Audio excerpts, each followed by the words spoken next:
శ్రేయాన్షిక ఇన్ని రోజులు నడిపించిన ఒక 4 days అవుతుందండి. అది న్యూ ఫోన్ కొనుక్కొని దాంట్లోనే ఇప్పుడు లైవ్ చేస్తున్నా.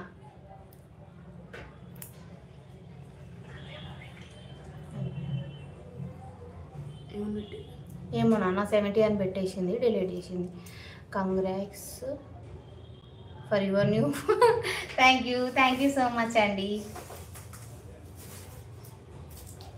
70,000 ఉంటుందా అక్క? దేనికి నాన్న? దేనికి? ఫోన్కా?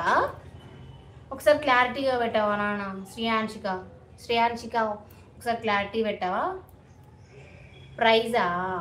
ప్రైజ్ 32,000 పడిందండి. 32,000 పడింది.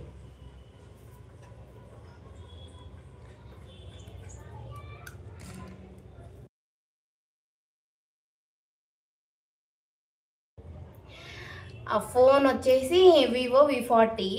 నా లైఫ్లో ఫస్ట్ టైము ఓన్గా ఫోన్ కొనుక్కొని అంత కాస్ట్ పెట్టి కొనుక్కున్నదంటే ఇప్పుడే ఫస్ట్ టైం. నాకు అసలు ఫుల్ హ్యాపీ, ఫుల్ ఎక్సైట్మెంట్. శ్రేయాన్షిక 70,000 ఉంటుందా అక్క అని అన్నావు కదా నాన్న? అది ఏంటిది నాన్న? మొబైల్ గురించేనా? మొబైల్ 70,000 ఉంటుందా అంటున్నావా?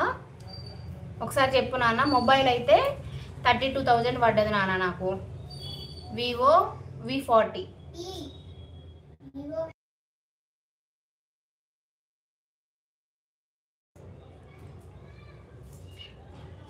అవును.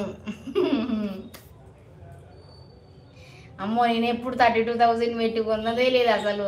ఏదైనా ఉంటే యూజ్ అయిన ఫోన్లు మా ఆయన ఫోన్ ఇచ్చినప్పుడు, ఆయన కొత్త ఫోన్ కొనుక్కున్నప్పుడు అప్పుడు ఉంటుండే. కానీ అమ్మో, నేను ఫస్ట్ నా లైఫ్లో ఫస్ట్ సొంతంగా 32,000 పెట్టి కొనుక్కున్నా. మీరు జాబ్ చేస్తారా?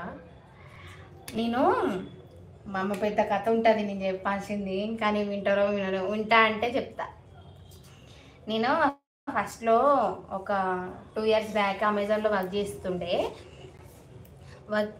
చేస్తున్నప్పుడు డే షిఫ్ట్స్ అని, నైట్ షిఫ్ట్స్ అని చాలా అంటే చాలా, అసలు మస్తు స్ట్రగుల్స్ ఉండే చెప్పండి. అమెజాన్లో వర్క్ చేస్తుండే నేను. షిఫ్ట్స్ లెక్కుంటుండే అన్నట్టు, నైట్ షిఫ్ట్స్ అని, డే షిఫ్ట్స్ అని. అప్పుడు వీక్లీ 2 days వీక్ ఆఫ్ ఉంటుండే. అయినా సరే అసలు ఎంత బాడీ పెయిన్స్ ఉంటుండే అంటే మస్తు వర్క్ ఉంటుండే అన్నట్టు.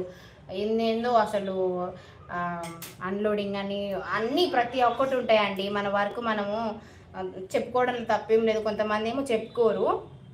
స్కానింగ్ కానీ, సార్టింగ్ కానీ చాలా వర్క్ ఉంటుండే. ఒకటే వర్క్ మీద అయితే డిపెండ్ అయి ఉండదు అమెజాన్ అనేది. చేస్తున్నప్పుడు సడన్గా నాకు ఫీవర్ వచ్చింది. ఫీవర్ రావడం వల్ల అది నేను పట్టించుకోకుండా వీళ్ళు లీవ్లు ఇవ్వకపోతుండే నాకు. నేను అలానే వెళ్ళిపోతుండే. ఒకరోజు లీవ్ తీసుకునేదాన్ని, వెళ్ళిపోయేదాన్ని. ఒక్కరోజు సివియర్గా వచ్చింది అన్నట్టు. ఫీవర్ వస్తే వెళ్ళి చెకప్ చేయించుకుంటే, తను బ్లడ్ టెస్టులు అన్నీ చేయించుకుంటే తను ఏమైందంటే లివర్కి ఎఫెక్ట్ అయింది ఫీవర్ అని చెప్పిండు. మీరు అస్సలు వెళ్ళొద్దు, రెస్ట్ తీసుకోవాలని చెప్తే అప్పుడు మానేసిన నేను. 2 years, ఒక 1.5 months అట్లనే ఫీవరిష్గా ఉన్నప్పుడే వెళ్ళిన అన్నట్టు. వెళ్ళిన తర్వాత నా వల్ల అయితే లేదు, ఇప్పుడు పిల్లలు కూడా ఇబ్బంది పడుతున్నారు అని చెప్పేసి ఆ డ్యూటీ మానేసి ఇప్పుడు నేను పార్లర్ పెట్టుకున్నానండి ఓన్గా. అంతకుముందే 6 years బ్యాకే నాకు వచ్చు. ఎందుకు నాకు వచ్చిన వరకు నేను ఎందుకు చెయ్యొద్దు అనే ఉద్దేశంతో అయితే నేను పార్లర్ పెట్టుకున్నా. ఇప్పుడు ఇంటి దగ్గరనే ప్రజెంట్ బ్యూటీషియన్ అండి నేను, మెహబూబ్ గారు. ఒక్క నిమిషం చూపిస్తాను ఉండండి. లేనానా? ఇది నా పార్లర్.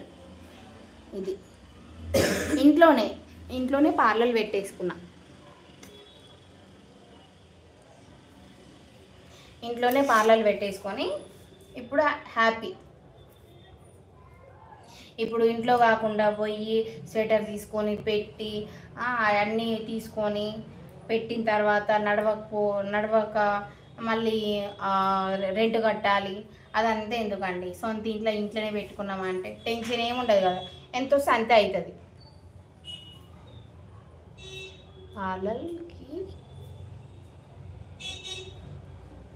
పార్లర్కి బ్యూటిషియన్కి ఏంటి నానా?